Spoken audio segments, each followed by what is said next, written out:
So, Minister, thank you for talking to us. How important is the UK security market to you? It's incredibly important. We are one of the best security exporters in the world, but also we need it. We need it to solve the challenges in today's world. We need it to make sure that our public places are protected, that the public are protected going around their daily lives. And these people are constantly targeted. You know, there is an enemy out there. There are people trying to work their way around the system. So security is where we're going to find the solutions, and security is the duty of government. And how important are events like this to getting the message out? They're incredibly important. I mean, I think what we need to say and remind the rest of the world and industry is that Britain leads the way in this, and therefore why shouldn't we be having these exhibitions? We should have more of them, not less. We should be rightfully establishing our place alongside defence as a very important sector, but also a growth sector for the UK economy. And with Britain leading the way, obviously we've got Brexit coming up soon. How do you see that affecting the security industry? Well, I think it makes security even more important. One of the top priorities is going to be the integrity of our borders, whether that is digital or physical. And that is a sector that the security industry is going to have to help us with. And that the solutions are out there, but that's going to be really important.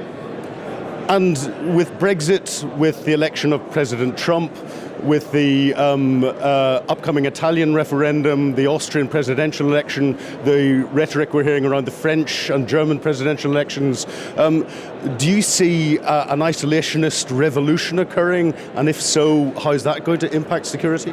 I think what we're really seeing is a rapidly changing world, which we see in other parts of our lives. So it's rapidly changing now in politics, but it's been changing in industry. Industry isn't an old, slow monolith anymore. It has to constantly innovate and keep up. The way we communicate is constantly changing. I just think you're seeing that repeated in politics. And that's why it's even more important that people in their daily lives have security, because that's like a sort of rock that they can fasten themselves on. And that's what we as a government have to provide, and the industry has to provide alongside us. One of the biggest areas that scares people today is the terrorist threat. What can you do to reassure us that what's happening in Iraq and Syria is not going to have a greater impact on us in the UK? Well, they're certainly going to try and have a greater impact. And I think the investment we've done through the Strategic Defence and Security Review in 2015 and the ongoing funding, the increasing in the size of our security services, the maintaining of funding to our counter-terrorism police, and the desire to get new innovative technologies in to solve the problems are the direction of travel that this government has been going on and will continue to do so. And as long as we do that, we will help give ourselves the best chance. And I think that's the thing to remember, that security is never going to be perfect. We have to manage the public's expectations. We put a huge amount of investment. We work with some of the best professionals in the world. But in the end of the day, we have to prepare for when somebody does something. We have to then protect ourselves from when that person does something. And then we have to pursue them to make sure we catch them and make sure they don't do it again. But do you think in a liberal democratic society that we live in, with our freedoms, that we have to come to a point where we accept that there is an acceptable level of terrorism or terrorist risk? No, we don't ever accept anyone that thinks political violence is the way forward. We are determined to be hard on those people. When we catch them, we send them to prison for as long as possible, and we send out a message that in this world, if you have issues and you have problems and you want to change things, violence is unacceptable. It doesn't matter where you come from, it doesn't matter what your religion is. We are not going to tolerate violence, we're not going to tolerate the intimidation of people, and nor are we going to tolerate attacks on our economy, which will threaten all our livelihoods. And one of the biggest ways our economy is being attacked is through the cyber attacks. And I've just heard this morning of the National Lottery databases being breached. Can you expand a little bit on the government's cybersecurity policy and how that could potentially affect small companies?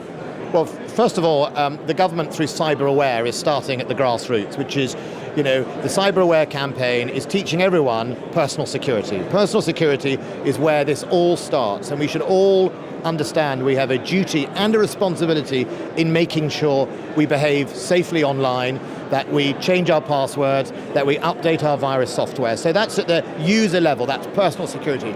Other people have responsibility. The government has a responsibility to invest in making sure we coordinate our response to those type of cyber attacks, whether criminal or by hostile foreign states. And that's why I was delighted that in October, the National Cyber Security Centre was effectively operational and up and running. We've got some of the best brains and technology in the world working on that and making sure that's coordinated across the whole of government and in conjunction with our critical national infrastructure. So at that level, we're starting to align the responses. I think it's very important. But there's another group of people who have a very real responsibility. They have a responsibility to their shareholders and they have a responsibility to their customers. And that is the CEOs of these companies. The government can do an awful lot to investigate and pursue people who have tried to hack their databases. And recently we arrested some people linked to the recent 3G hack. And make sure that we don't let them do it again. But the CEOs have a responsibility. They have an obligation to my data and your data to make sure they safeguard that. And security is not an afterthought. It should be a priority in the same way it's a government priority. Minister, thank you very much indeed for your time. My pleasure. Thank you.